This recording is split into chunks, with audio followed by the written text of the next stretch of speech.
You know I'm a big fan of the Google Ad Grant and what it can do for your organization. Google gives you $10,000 a month in free ad spend so that you can promote your organization, let people get to know you, get on your email list, register for your events, sign up, whatever, donate, all of the things.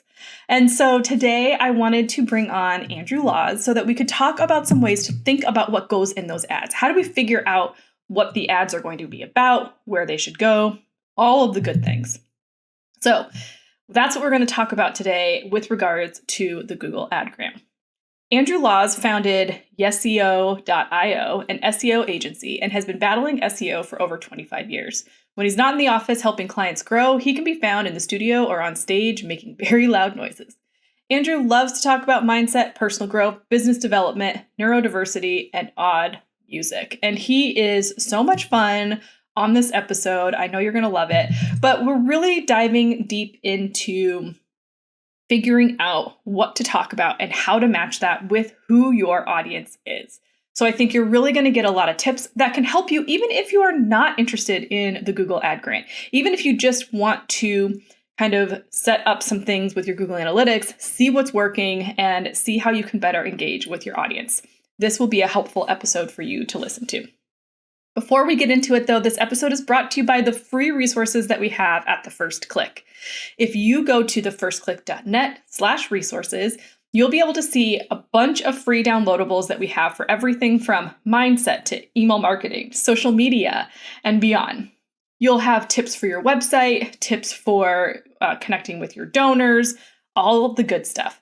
So head on over to thefirstclick.net/resources, grab the 1 or 10 freebies that are going to help you take the next step to raising more money online and take action today. And let me know. Email me hello@thefirstclick.net and let me know which freebie is your favorite. For now, let's get into the episode. You're listening to the Digital Marketing Therapy Podcast. I'm your host, Sammy Bedell-Mulhern. Each month, we dive deep into a digital marketing or fundraising strategy that you can implement in your organization. Each week, you'll hear from guest experts, nonprofits, and myself on best practices, tips, and resources to help you raise more money online and reach your organizational goals.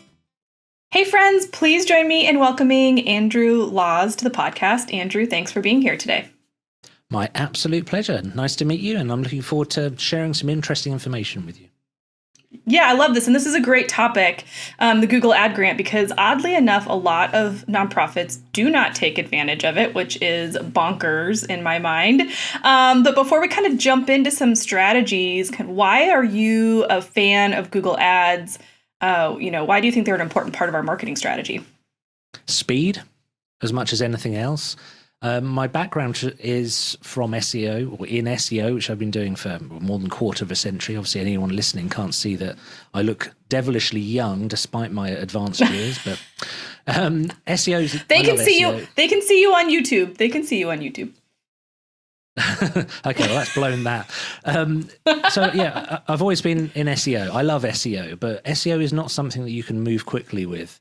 So especially with nonprofits, planning something and going to trustees for your charity or other people who are involved or your nonprofit and saying, hey, we've got this really good idea and we want to invest some money in SEO and we'll report back in maybe 6 months to a year on how well it went. That's a tough sell.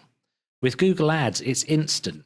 We recommend I won't go too far into strategy just yet, but we recommend a testing period. But essentially, from the first day you start, you should know whether it's working or not, and you should start to see a benefit immediately. Whereas SEO is a little longer. Yeah, no, that's such a good point. And so for people that don't know, we've talked about the Google Ad Grant several times on this podcast, but for people that don't know what that is, could you just give kind of a brief overview of the Google Ad Grant? Absolutely. So we all know that Google makes a lot of money. I don't think anyone who works or owns shares in Google is struggling for a few pennies. I think they're eating a big turkey at Christmas, and I think they're not like Tiny Tim in a Dickens tale. But surprisingly, Google actually gives away quite a lot of money. I was going to do air quotes then. So gives away, because it's imaginary money. It's like toy money or monopoly money to them. But the long or the short of it is, if you apply for the Google Grants program, Google will give you a budget, an ad spend, which is quite generous, surprisingly generous, I'd say. I'm not 100% sure why they do this. I think it may originally have come about from their whole "don't be evil" thing, but none of us are sure if they're still not evil, or I'm not here to besmirch Google in any way. But the long and the short of it is, if you're a non-profit or a charity, or in the UK we have CICs, community interest companies, which is a similar thing to a non-profit, you can use this to market your business, and the budgets are quite generous.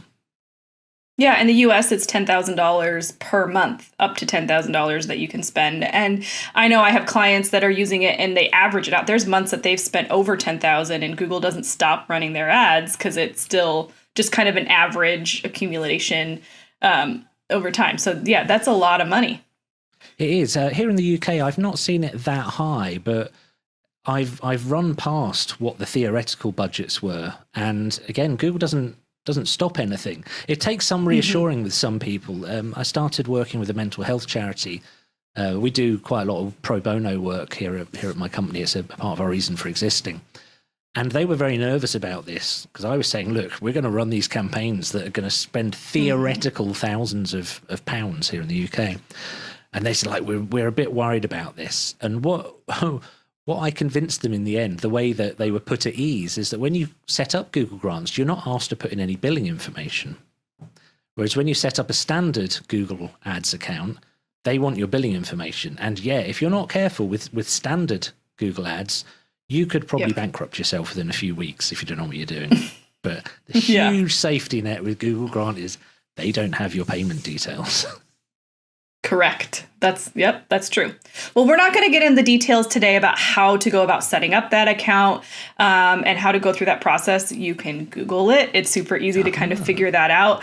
But instead today, I kind of wanted to talk about how we want to think about making those ads successful. So you mentioned, you can kind of see impact almost immediately depending on what you're doing. But all ads are not created equal. So as we kind of start to go down this route, what types of content might we want to think about driving traffic to? I would recommend driving traffic to any part of your website that performs a function. It's quite tempting with any Google Ads campaign to focus on brand awareness and sort of pat yourself on the back as having done a good job if a lot of people have seen your adverts. But I think it's more important to actually get people to do something. Despite the fact I keep talking about the grant money as toy money or monopoly money, the reality is it's still a resource. And any non-profit, the same as any company, has a finite amount of resource. So you don't want to burn it. I know we're saying it's very generous, but you still have to treat it in a commercial way. The way I deal with it is, despite the fact of pro bono clients we work with on Google Grants, I still would report to them in the same way as if they were paying clients. So landing pages. If you've got a campaign, even if it's a specific fundraising campaign, or if you've got a campaign to enrich your mailing list and grow your mailing list, or if you've got a campaign to publicize an event, basically anything that has a doing thing, anything that has this is going to happen. But there are two quite important caveats for this. So anyone watching or listening to this and writing down notes, go, brilliant, we can do all these amazing things. There are two things you need to be aware of. First of all, currently, certainly in the UK, and I don't think it's different in America, you can only run search ads. So you can only run adverts that are text. You can't run video ads. You can't run Google shopping ads. All them. I'm not going to start listing all the different types of ads. It's just search ads. So this is when people search for things in Google and you see the adverts at the top and sometimes at the bottom as well. They're the only ones you can do. The second important thing to note is that you can't run adverts that point to commercial pages. So if, for example, you have an online store for your not-for-profit, which obviously a lot of people do because it's a very good idea, you can't use your Google Ads to direct traffic to those. And I think you can in the US. Oh, okay. Because we have some that are running that way. Yeah. Yes. Well, I believe you can. It's interesting. I'd like to know from any of your viewers or listeners who have experience with Google Grants in the States, whether you can you can use advert types other than search them, because yeah, I mean, I'm not a Google ad expert by any means. We don't run ads. We work with other companies that do that, because it's a whole nother beast of things that I can't stay on top of. For example, algorithm changes and things like that. But I do know that we have clients that are, I do believe, like you said, it's only the text ads. But we do have ads that are running to a storefront. So I don't know. It's interesting. That's really positive. That's really encouraging. The UK and most of the rest of the world tends to be slightly behind when it comes to the developments at Google, because they're going to deal with America first, because it's quite large.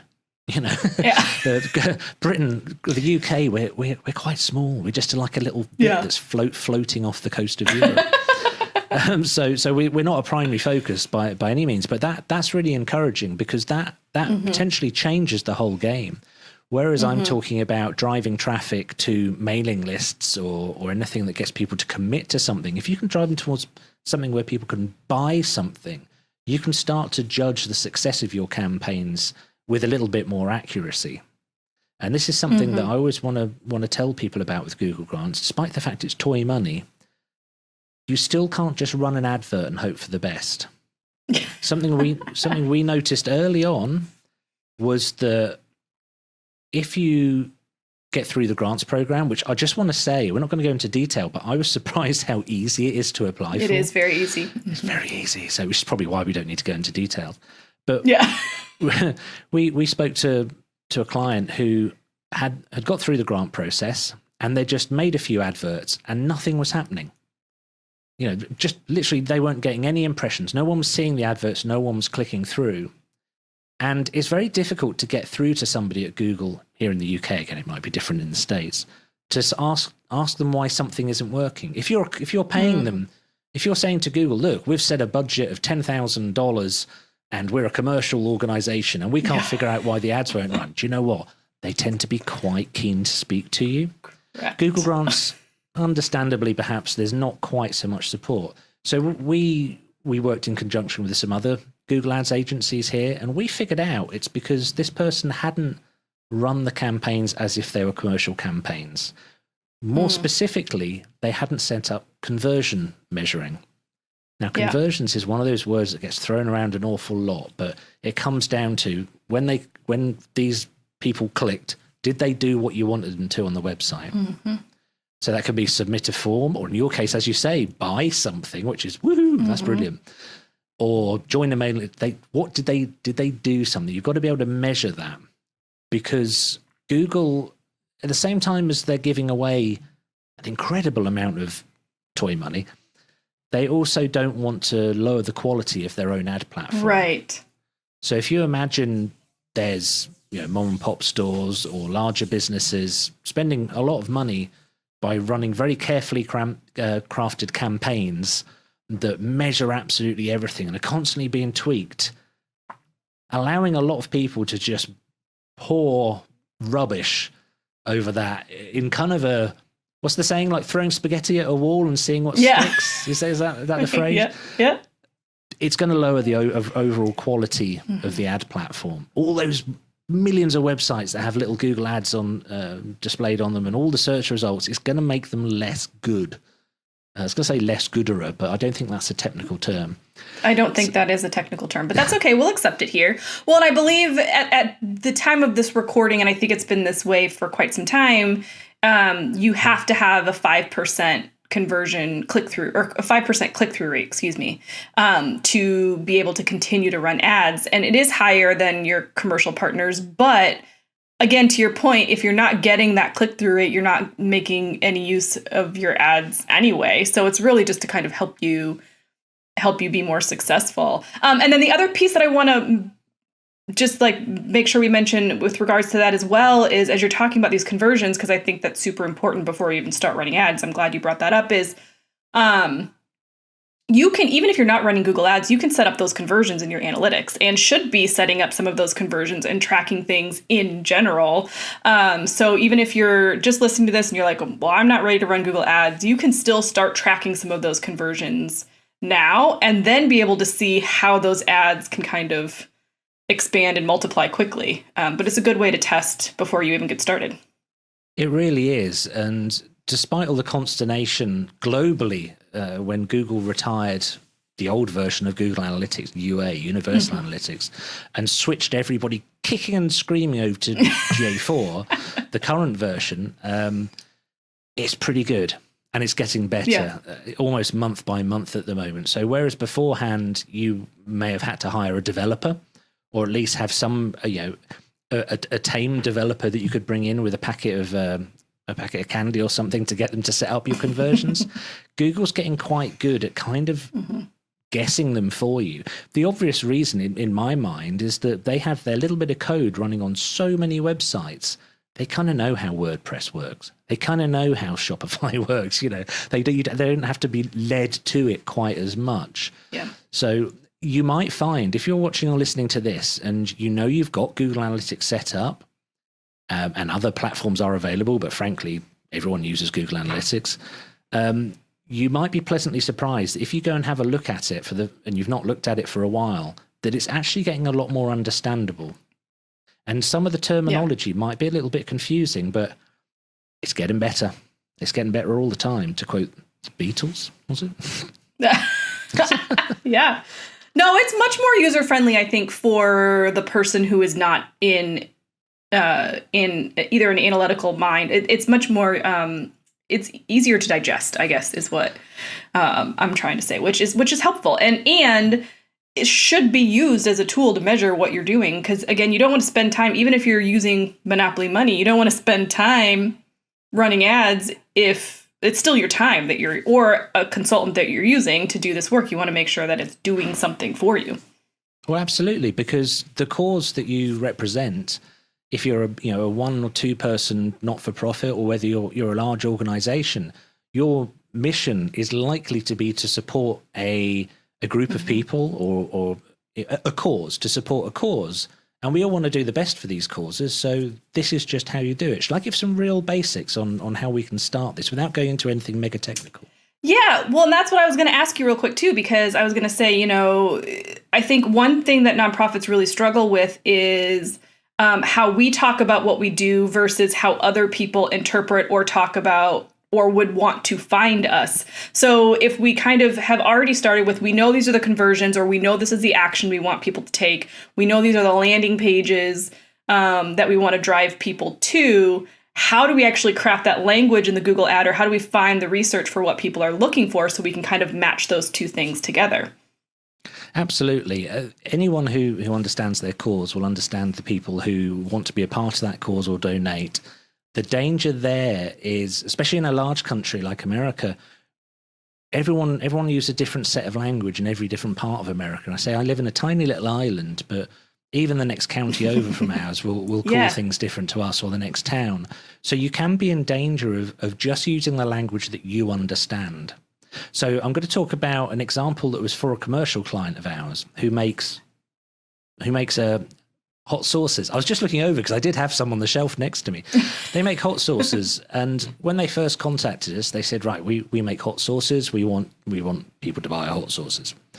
So we did a bit of research, and we found out that in the UK, this will tell you how small the country is. In the UK, 800 people a month search for hot sauces. 800 people a month sit down at their computer and go, "Oh, I want hot sauces." 4,000 people a month search for chili sauce. So there's an example of, well, we're not going to target hot sauce because, there are people there and there are people who want it. But when you look at the whole country or the whole region, they're all using different language. And I think that's really, really important. It's important as a phase when you're setting up Google Ads or you're about to run any sort of ad campaign or SEO. What I think is interesting is it's also good market research. So we've done some work for a mental health charity recently. And again, a lot of the discussions we were using internally and with our client were talking about a very specific part of mental health. But when we did the research, and this is just part of Google Ads, they've got a research part, which is easy to use. We found out that the language we were using isn't the language most people use. So again, without getting technical, I don't want to kind of explain how tools work, because frankly, there's YouTube and there's people far more erudite and can speak with more clarity than I can on these things. But I always want to impress upon people, you don't have to be a technician, you just have to know your audience. So if you think about the end point over here of someone buying, signing up, committing, doing whatever, and then trace their journey back, trace it all the way back to the start point. What's the thought that occurs in somebody's head that takes them on the journey, that leads them through to committing to something, to signing up for something or donating or whatever it is you want them to do? And we can set up adverts that support and bring people in for each part of that journey. So I'm trying to think of a good example. Without getting too large on this, if there's a national disaster somewhere in the world, people will go to Google or other search engines and they'll type, how can I help? And I imagine that's the way for a lot of cause-based nonprofits rather than kind of community nonprofits. They want to know how to help. And you'll find that when you do the research and say Google makes it easy, you'll find that it's almost like market research, because you find out what spurs people on to get involved with the cause. But once you understand the end point and the start point, once you get the start point working, you can start to work on the other points in the journey. So there's always a very large number of people who have very broad, very undefined, vague searches who might become your best friends on your website. Then there are people who are a little bit more informed. Then there are the people who know exactly what they want and they know exactly how to search for it. Those people who know exactly what they want and how to search for it are probably going to find you anyway, because they probably already know what your organization's called, and they already know the action. So donate to Cats with Hats or whatever your cause might be. Those people are, we use a phrase in the UK, preaching to the choir stalls. So the priest turning the wrong way and preaching to people in the choir. That those people know about you. It's all those other people that we want to capture, and they're the interesting people. So I kind of went off on a. No. I think it's great, and I think what's beautiful about that research is a lot of organizations are like, well, we don't know what to write content about. We can't have a blog or add any of these things to our website that would help with your kind of long-term organic SEO.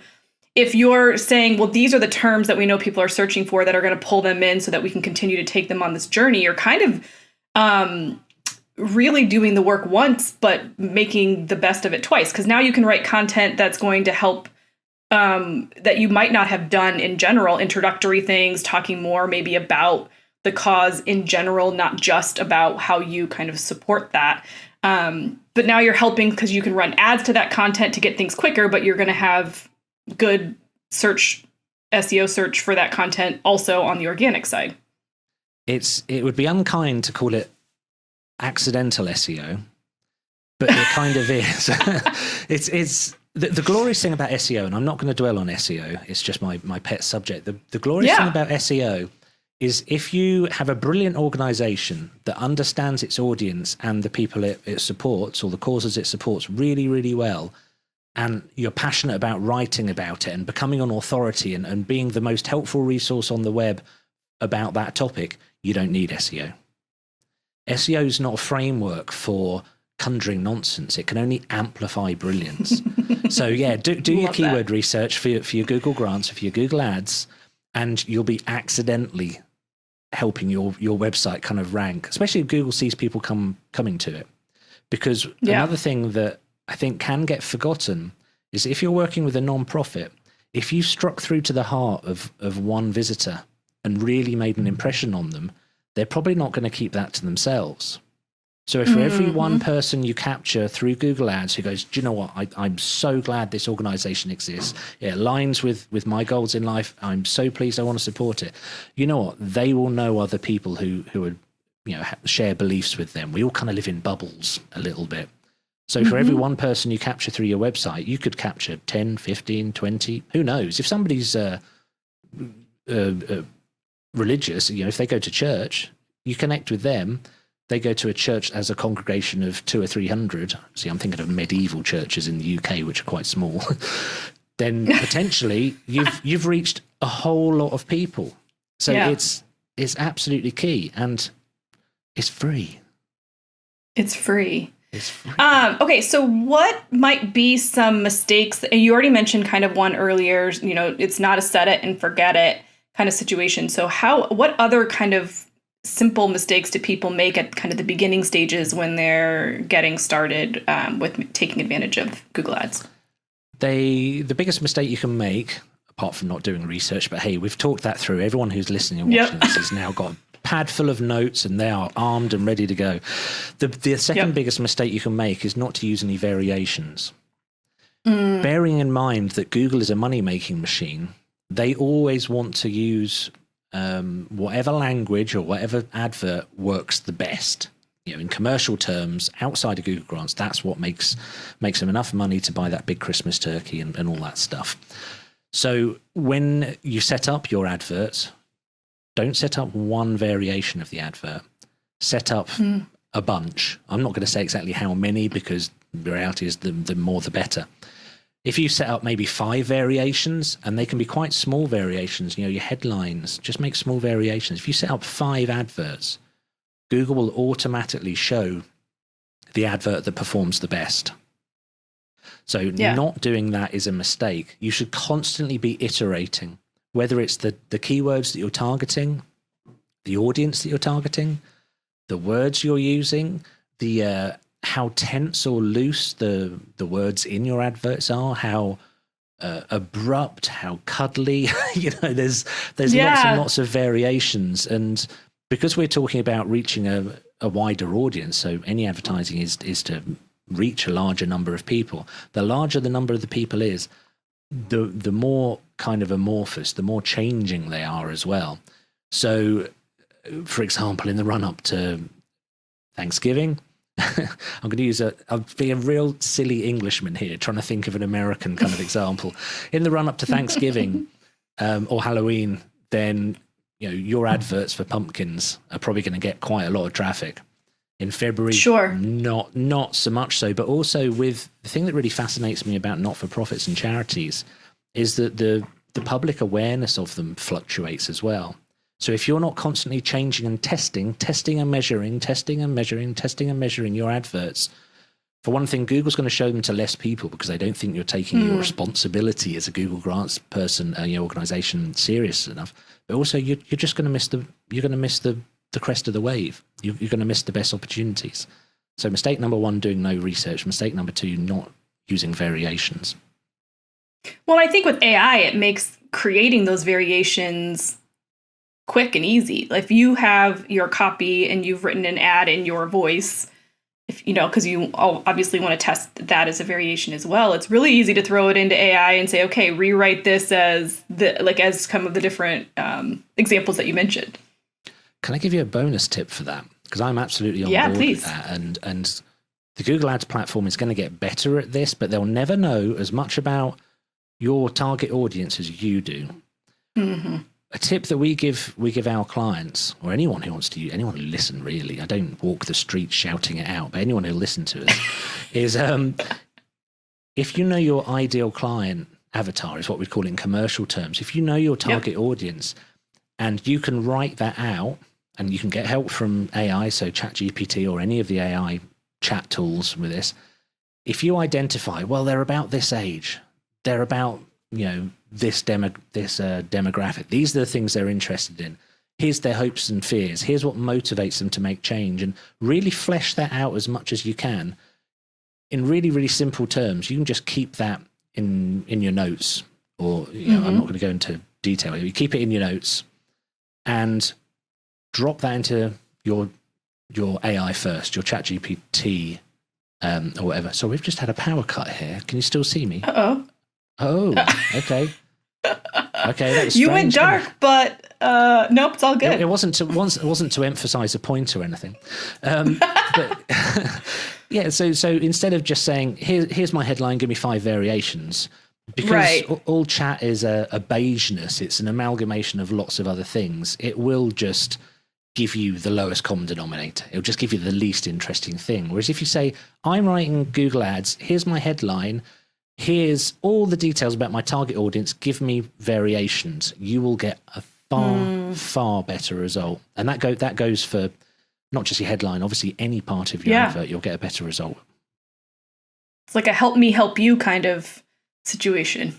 Indeed, yeah. And because one thing that I don't think is discussed often with not-for-profits is there is still competition. You might not be, absolutely. You might not be a dentist competing with other dentists in your town, but the money or the commitment that your audience has, there are other people fighting for that. And little tips like that can genuinely be what make all the difference, because your competitors might not know that. So that's your commercial advantage. Well, I think too, it's because you mentioned the keyword and that like little shift from saying chili sauce versus hot sauce and how that kind of grew and expanded. Do you want to touch on like it doesn't matter? You might be going after keywords that have a smaller audience, and that's fine if that truly is who you're going after, right? We don't want to go after the huge keywords just for the sake that they have high volume if that's not targeting like kind of the right persona or the right avatar that you're going after.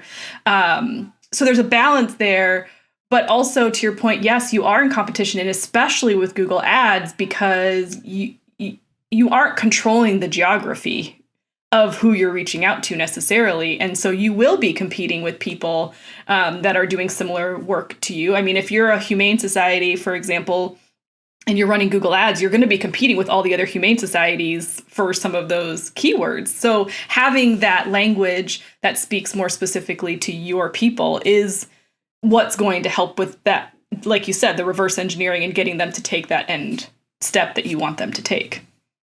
Absolutely. And also what we're talking about here is basic keywords, and you mentioned long tail keywords. So to go back to the chili sauce idea, every keyword that you put into Google Ads has a cost. If someone clicks your advert, it has a cost. Even if it's toy money, it has a cost.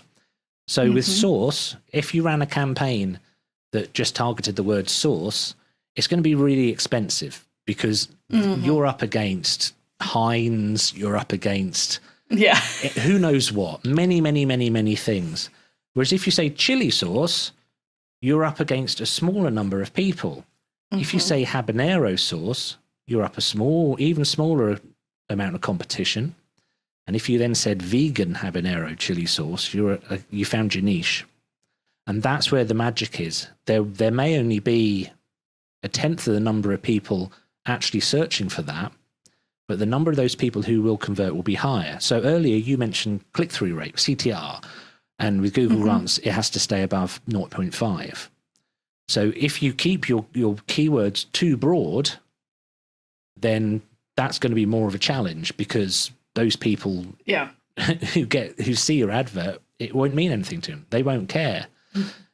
It's worth noting as well that it's not just about finding the right keywords to target. It's about keeping an eye on Google's understanding of those keywords. So to give you an idea, we ran a long-running campaign for a company, and they make these things called differential chucks. And I'm not going to go into a great deal of detail here, but they go on a piece of industrial machine. They look like bracelets. They're really fancy things. So they ran a campaign, differentials, anyone who wants differentials. And when we went to go and look at the keywords that Google was associating with those, because obviously it's not just the keywords you put in, it's the ones that Google believe are connected. They were all tractor brands. It was like John Deere, Ford, and all these things had nothing to do with the client's thing at all. So we mentioned doing research, but another mistake, how many mistakes are we up to? That's like the fourth mistake. Just three, okay, is not maintaining a negative keyword list. Once you've started your campaign and you're telling Google, hey, show the adverts for variations of these keywords, keep an eye on it, because they're not as clever as they might like you to think. Yeah. And you don't want to be spending money on keywords that will never, ever convert. It's unfortunate, but it's true. We have a what we call the naughty list. We have a list of keywords that we start all campaigns with, and they're things that are never going to convert. Some of them might be profanities even. There could be almost anything, but they're things that look, we don't care. So with a commercial client, we phrases like low cost or jobs. These aren't people who are going to buy, they're people who aren't engaged. So any not-for-profit, be the same thing. Keep an eye on your negatives, the things that you want Google to ignore. Yeah, I think that's good. And we work with clients a lot on creating language guides in general for how you speak about what you do and what words you use and don't use. So those things together can be really powerful. That being said, you might use words in your ads that you don't use in your marketing, your more organic marketing, because it shows up as a strong keyword. And I think a good place to start with some of that language is also just like in conversation. Like if you're feeling nervous about having to go do all this online research and you don't know where to go or what tools to use, even just starting with the conversations you have with people in your community and the words that they say to you and the way that they talk about it can be really helpful. In commercial terms, when we go and speak to a new client, the managing director or the CEO is always like, hey, come sit down. Let me tell you about my business. And we say, why do people buy from you? And they go, because we're the third largest multinational on the East Coast. And like, it's really not. The people, commercial terms, the people I want to speak to are the people who are on the phone, the sales guys. I want to know the questions they're speaking to. The people they are speaking to are asking them. From a not-for-profit or charity thing, the people who go out and knock on doors to ask for donations, or whoever's on the front line, what are the questions that people ask them? What is it that gets people who have never donated or never been involved with the cause, what gets them excited? And it's that Google will never know as much about your non-profit as you do. It's impossible. So you have to help them. Bless them. You have to pat them on the head and go, do you know what, Google? Here's a few helpful little hints from you. I love it. Okay, well, this is a really great place for people to start. Like I said, we didn't get into the technical as far as tools go, but before we kind of wrap this up, Andrew, so that we can include some of those in the show notes, kind of what are some of your favorite keyword research tools that you like to use when you're starting kind of the planning phase for Google Ads? It's got to be the planning tools that are within Google Ads. So keyword planner. Even if you're not part of the Google Grants scheme, you can still go and get a Google Ads account. They'll let anyone have one, but you can go get one. Yes. Outside of that, there is a pretty healthy amount of crossover between SEO keyword research and Google Ads keyword research. They're not always identical because intent can be different, but go get a free trial of SEMrush. SEMrush will show you what adverts other people are running. And the reason that's important is that it's an averaging. Everyone gets different Google search results. Everyone gets different Google ads. So if you're in your small town and you're searching for things, you're going to keep seeing local things. You're going to see things, adverts and results that are very different to people the next state over or in another country. Whereas with SEMrush, you say, this is what I'm searching for. And it just says, well, these are the biggest players. This is how much they're spending. This is the ad copy they have. Another free tool to get you started is Facebook, believe it or not. I know we've not talked about Facebook at all, but to a certain extent, humans are humans. And they act slightly different on each platform, but there's a lot of commonality.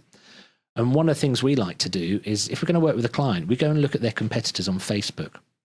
Because Facebook will show you, if you go to transparency on any company or cause page, it will show you the adverts they're running. And the adverts they're running currently, if they've run them for more than a few months, it means they work.